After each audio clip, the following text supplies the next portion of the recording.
샬롬, 주님의 이름으로 사랑하고 축복합니다. 오늘 우리가 함께 나눌 말씀 본문은 열왕기하 14장 1절에서 16절까지 말씀입니다. 이스라엘의 왕 여호아스의 아들 요아스 제2년에 유다의 왕 요아스의 아들 아마샤가 왕이 되니 그가 왕이 된 때에 나이 25세라.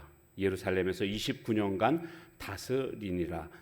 그의 어머니의 이름은 여호와따니요 예루살렘 사람이더라. 아마샤가 여호와 보시기에 정직히 행하였으나 그의 조상 다윗과는 같지 아니하였으며 그의 아버지 요아스가 행한 대로 다 행하였어도 오직 산당들을 제거하지 아니하였으므로 백성이 여전히 산당에서 제사를 드리며 분향하였더라. 나라가 그의 손에 굳게 섬에 그의 부왕을 죽인 신복들을 죽였으나 왕을 죽인 자의 자녀들은 죽이지 아니하였으니 이는 모세의 율법책에 기록된 대로 함이라. 곧 여호와께서 명령하여 이르시기를 자녀로 말미암아 아버지를 죽이지 말 것이요 아버지로 말미암아 자녀를 죽이지 말 것이라. 오직 사람마다 자기의 죄로 말미암아 죽을 것이니라 하셨더라. 아마샤가 소금 골짜기에서 에돔 사람 10,000명을 죽이고 또 전쟁을 하여 셀라를 치하고 이름을 욕드엘이라 하였더니 오늘까지 그러하니라. 아마샤가 예후의 손자 여호아스의 아들 이스라엘의 왕 요아스에게 사자를 보내 이르되 오라 우리가 서로 대면하자 한지라. 이스라엘의 왕 요아스가 유다의 왕 아마샤에게 사람을 보내 이르되 레바논 가시나무가 레바논 백향목에게 전가를 보내어 이르기를 네 딸을 내 아들에게 주어 아내로 삼게 하라 하였더니 레바논 들짐승이 지나가다가 그 가시나무를 짓밟았느니라. 내가 에돔을 쳐서 파하였으므로 마음이 교만하였으니 스스로 영광을 삼아 왕궁에나 네 집으로 돌아가라. 어찌하여 화를 자취하여 너와 유다가 함께 망하고자 하느냐 하나 아마샤가 듣지 아니하므로 이스라엘의 왕 요아스가 올라와서 그와 유다의 왕 아마샤가 유다의 베세메스에서 대면하였더니 유다가 이스라엘 앞에서 패하여 각기 장막으로 도망한지라.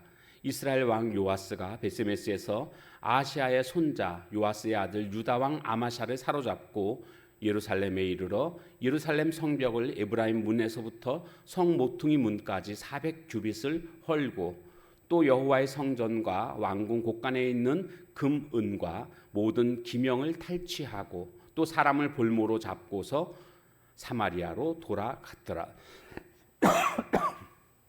요아스의 남은 사적과 그의 업적과 또 유다의 왕 아마샤와 싸운 일은 이스라엘 왕 역대지략에 기록되지 아니하였느냐. 요아스가 그의 조상들과 함께 잠에 이스라엘 왕들과 사마리아에 함께 장사되고 그의 아들 여로보암이 대신하여 왕이 되니라. 아멘. 오늘은 유다 왕 아마샤에 관한 그런 내용이 되겠습니다. 그가 유다의 왕이 되었는데 하나님 보시기에 정직히 행했다라고 말씀하고 있습니다. 하나님 보시기에 정직히 행하였으나 뭔가 그 다음 부정적인 게 나오죠. 그의 조상 다윗과는 같지 아니하였으며 다윗의 길로 행하지 않았습니다. 아버지 요아스가 행한 대로 다 행했지만 오직 산당들을 제거하지 아니하였으므로, 그러니까 이 산당을 제거하느냐 제거하지 않느냐가 왕을 평가하는 데 있어서 기준이 되고 있다는 것을 알 수가 있습니다. 그래서 백성들이 산당을 제거하지 않으므로 여전히 거기서 제사를 드리고 분향하였더라 이렇게 말씀하고 있습니다. 사실 아마샤 왕 이전에 산당을 제거한 왕은요, 그 전에 다윗의 길로 행했던, 온전히 행했던 사람은 성경에 보니까 3대 왕인 바로 아사 왕뿐이었음을 보게 됩니다. 아마샤는 비록 오늘 말씀에 보면 여호와 앞에서 정직히 행했다라고 말하고 있습니다. 그런가 하면 또 6절에 가보면 율법책에 기록한 대로 그렇게 순종하는 이런 모습도 보여주고 있습니다. 그런데 산당을 제거하지 않았다라고 평가하고 있습니다. 이것은 무슨 뜻이냐면 하나님의 말씀을 한편으로는 잘 섬기는 것 같았지만 말씀대로 살아가는 모습이 있지만 또 한편으로는 그렇지 않은 모습이 있다라는 겁니다. 양다리를 걸치고 있는 그런 모습이라고 할 수가 있습니다. 요한계시록 3장에 가보면 라오디게아 교회를 향해서 주님이 야단을 치십니다. 그런데 그 야단의 내용을 보게 되면 내가 차지도 아니하고 뜨겁지도 아니하도다. 그래서 미지근하여 내 입에서 너를 토하여 내리라. 이런 말씀이 나오고 있습니다. 그러니까 신앙생활을 하려면 제대로 해야 되는데 적당히 하는 겁니다. 여기 적당히 신앙생활, 그리고 또 적당히 세상적인 모습, 이런 식으로 적당주의가 되어서는 안 됩니다. 그러면 그 입에서 토하여 버리리라, 이렇게 말씀하고 있습니다. 그러니까 우리가 신앙생활을 할 때 적당히 하려고 하는 이런 모습들은 참으로 잘못된 모습이라는 것을 우리는 알아야 되겠습니다. 이 아마샤는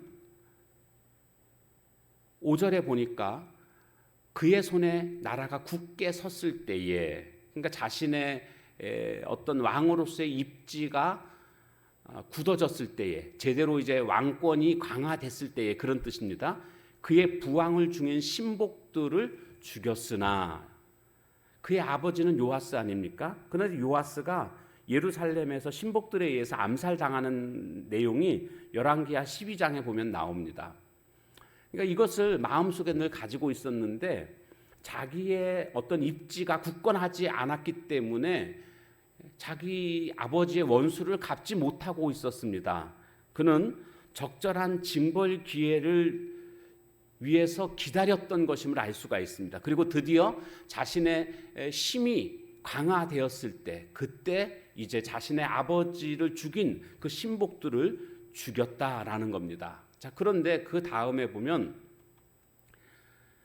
왕을 죽인 자의 자녀들은 죽이지 아니했다라는 겁니다. 사실은 그 후손을 남겨두게 되면 이것이 후환이 돼가지고 자신에게 위협적인 존재가 될 수 있지 않겠습니까? 그래서 아버지를 죽일 때에 아버지만 죽이는 게 아니라 그 자녀들까지도 다 죽임으로 말미암아 후환을 없애는 이런 모습들을 볼 수가 있는데 그렇지 않았다는 겁니다. 그 이유가 그 다음에 보니까 모세의 율법책에 기록된 대로 함이라. 여기 모세의 기록된 율법책은 신명기 24장 16절 말씀인데요. 그 말씀이 뭐냐 하면 자녀로 말미암아 아버지를 죽이지 말고 아버지로 말미암아 자녀를 죽이지 말라. 죽는 것은 자기 죄로 말미암아 죽어야 된다. 이런 말씀이 있습니다. 그래서 그 말씀대로 했다라는 거죠. 사실 이 아마샤의 입장에서는 자기 감정대로, 자기 기분대로 행동했으면 자녀들도 다 죽였을 것입니다. 그런데 그는 자기 감정이나 기분대로 행동한 것이 아니고 하나님의 말씀에 따라서 행동하고 있는 모습을 보여주고 있습니다. 오늘 우리들도 어떤 행동을 함에 있어서 막 나를 분노하게 만드는 그런 상황이 벌어졌을 때에 내가 지금 감정대로 혹은 내 기분대로 행동할 것인가, 아니면 하나님의 말씀대로 행동할 것인가를 잘 생각해야 됩니다. 그리고 분명한 것은 하나님의 말씀대로 행동하는 것이 올바른 모습입니다. 기분대로 감정대로 행동했다가 나중에 후회했던 적들이 얼마나 많이 있습니까? 우리는 삶의 기준이 나의 감정이나 나의 기분이 아니라 하나님의 말씀이 내 삶의 기준이 되는 삶이 되어야 하겠습니다. 이후에 이제 이 아마샤는 에돔을 정벌하러 가는 모습을 보게 됩니다. 근데 군사를 모아 보니까 30만 명이 모였습니다. 근데 30만 명 가지고는 아무래도 부족하다 싶었는지 북왕국 이스라엘에서 10만 명의 용병을 사서 함께 전투에 나가고자 합니다. 이 내용은 오늘 본문에는 안 나오지만 똑같은 내용이 바로 그 역대하 25장에 보면 내용이 더 자세히 나와 있습니다. 그래서 은 100달란트를 주면서 용병 10만 명을 데려왔습니다. 도합 이제 40만 명이 에돔과 싸우러 나가려고 했는데 하나님의 사람이 와서는 저 북이스라엘은 하나님이 함께 하시지 않습니다. 왜 10만 명을 사왔습니까? 돌려보내십시오. 이렇게 얘기를 합니다. 그때에 아니 은 100달란트를 이미 줬는데 돌려보낼 수가 없다 그러니까 너무 아깝다. 그러니까 하나님의 사람이 얘기를 합니다. 하나님께서 전쟁에서 승리하게 하시고 패배하게도 하시는 분이 하나님이십니다. 은 100달란트 그거 하나님이 그보다 더 많은 것들로 하나님이 갚아주실 겁니다. 이렇게 이야기를 하니까 이 아마샤가 그래서 돌려보냅니다. 그냥 돌려보냅니다. 그리고 에돔과 싸웠는데 오늘 말씀에 보니까 에돔 사람 10,000명을 죽이고 그랬죠. 대승을 거두게 된 겁니다. 10,000명을 죽이고 승리하고 땅을 차지하게 되는 이런 결과를 가져오게 됩니다. 그런데 문제는 그 다음이었습니다. 이 10만 명의 북이스라엘 군사들이 돌아가면서 그냥 돌아간 게 아니고요. 남유다의 성읍들을 공격을 합니다. 노략질을 합니다. 3,000명을 죽였습니다. 그러니까 전쟁에서 승리하고 온 이 아마샤 입장에서는 저 북이스라엘이 미운 겁니다. 그냥 돌아갔어야지 하면서 이제는 북이스라엘에게 선전포고를 하게 됩니다. 우리 대면하자 이런 말씀이 나오는데 여기 대면하자는 것은 싸우자 그런 겁니다. 그런데 지금 이와 같이 행동하는 것은 사실 섣부른 행동입니다. 왜냐하면 북이스라엘이 힘이 훨씬 더 셌습니다. 남쪽 유다보다. 그런데 지금 이 아마샤는요. 왜 지금 전쟁을 하자고 호기를 부리는가 하면 오늘 말씀에 보면 에돔과 싸워 승리하고 난 이후에 마음이 교만해진 겁니다. 그래서 우리가 이렇게 세구나 스스로 높아져 가지고 교만해져 가지고 북이스라엘한테 싸우자 이렇게 지금 말하고 있습니다. 그러자 북이스라엘 왕이 뭐라고 말합니까? 북이스라엘 왕 이름이 요아스인데 이 요아스가 내가 에돔을 쳐서 파하였으므로 마음이 교만하였으니 이렇게 말하고 있어요. 그러니까 지금 전쟁에서 승리했다고 너 교만해졌구나. 감히 우리한테 쳐들어온다고 꿈 깨고 너 그냥 왕궁에나 내 집으로 돌아가라. 싸울 생각 하지 말아라. 너희들은 우리한테 상대가 안 된다. 이렇게 이야기를 했습니다. 그런데 아마샤가 듣지 않습니다. 그러니까 이스라엘 왕 요아스가 군사를 이끌고 쳐들어오게 됩니다. 오히려 이제 쳐들어오게 된 거죠. 그래가지고 전투를 벌이게 되는데 누가 이겼겠습니까? 당연히 북왕국이 승리하게 됩니다. 아마샤는 사로잡히게 되고 왕궁과 성전에 있는 모든 금은 기물들을 다 빼앗아 갑니다. 그리고 예루살렘 성벽을 무너뜨리는 그런 일도 벌어지게 됩니다. 지금 이 아마샤가요 원래는 기분대로 감정대로 행동하는 사람이 아니었습니다. 말씀대로 행동하는 모습이 나오지 않았습니까? 그런데 교만해지니까요 감정대로 기분대로 행동하는 모습을 보여주고 있습니다. 감히 북왕국한테 전쟁을 하자고 선전포고를 하는 이런 모습. 그런데 왜 그랬을까요? 교만해졌기 때문에. 지금 전쟁에서 에돔과의 싸움에서 승리함으로 말미암아 한껏 기분이 고조된 겁니다. 교만해진 겁니다. 그러니까 자기 기분대로 감정대로 그냥 이 북이스라엘에 선전포고하고 전쟁을 일으킨 겁니다. 교만해지는 게 문제입니다. 현재 내 삶이 순탄하고 일들이 잘 될 때 사실 이때가 교만이 우리 속에 이렇게 침입해 올 수 있는 그런 기회입니다. 그러므로 우리는 언제든지 이 교만한 모습들이 되지 않도록 그렇게 주의해야 합니다. 잘 알고 있는 말씀처럼 교만은 패망의 선봉이요 넘어짐의 앞잡이다. 이런 말씀이 나오고 있지 않습니까? 잠언 16장 5절에 보면 마음이 교만한 자를 여호와께서 미워하시나니라고 말씀하고 있습니다. 그러므로 오늘 우리는 늘 교만하지 않도록, 교만하면 내가 무너지는구나, 이것을 꼭 기억하고 날마다 말씀 앞에 겸손하게, 그러니까 말씀을 듣는다는 것 자체가 겸손한 겁니다. 말씀을 듣지 않고 내 기분대로 내 감정대로 살아가는 것, 이게 바로 교만한 모습입니다. 오늘 우리는 늘 주님 앞에서, 말씀 앞에서 겸손함으로 살아가는 하나님의 종들 다 되시길 주님의 이름으로 축복합니다. 함께 같이 찬양하도록 하겠습니다.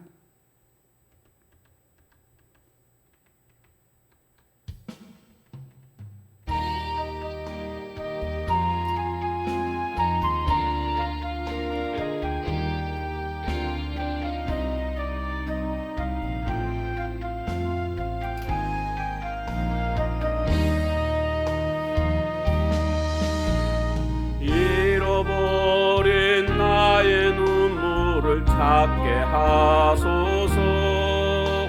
꺼져만 가는 열정을 다시 태우소서. 주님과의 첫사랑을 회복시키소서. 주 발 앞에서 무릎으로 부르짖게 하소서. 찬양할 때 내 영이 춤추게 하소서. 내 삶으로 주의 영광을 드러내게 하소서. 예배할 때 내 영이 기쁘게 하소서. 내 온몸이 주의 향기로 가득하게 하소서. 회복시키소서. 상한 나의 마음을 주님 앞에 정결하게 일어설 수 있도록 회복시키소서. 지친 나의 모습을 주님 앞에 정결하게 나아갈 수 있도록.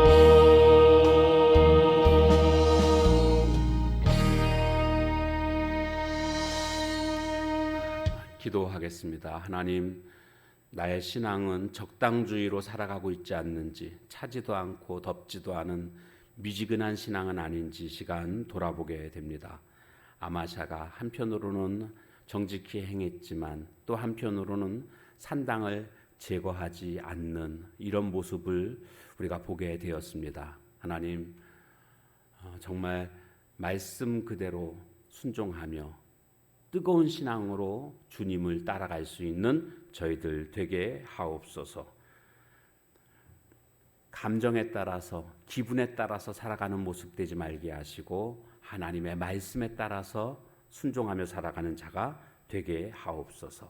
아마샤가 전쟁에서 승리했다고 교만해짐으로 말미암아 상황 판단을 제대로 하지 못하고 기분에 따라, 감정에 따라 행동했다가 전쟁에서 크게 패하고 사로잡히게 되는 낭패를 보게 되는 것을 우리가 성경을 통해서 확인했습니다. 주님, 오늘 우리들도 교만하면 망한다는 사실을 꼭 기억하고 내 삶이 평탄할 때, 순탄할 때, 승리할 때, 그때가 교만이 우리 삶에 찾아올 수 있는 그런 어떤 기회인이라고 우리가 생각하고 늘 교만을 물리치고 겸손함으로 살아갈 수 있는 저희들 모두가 되게 하옵소서.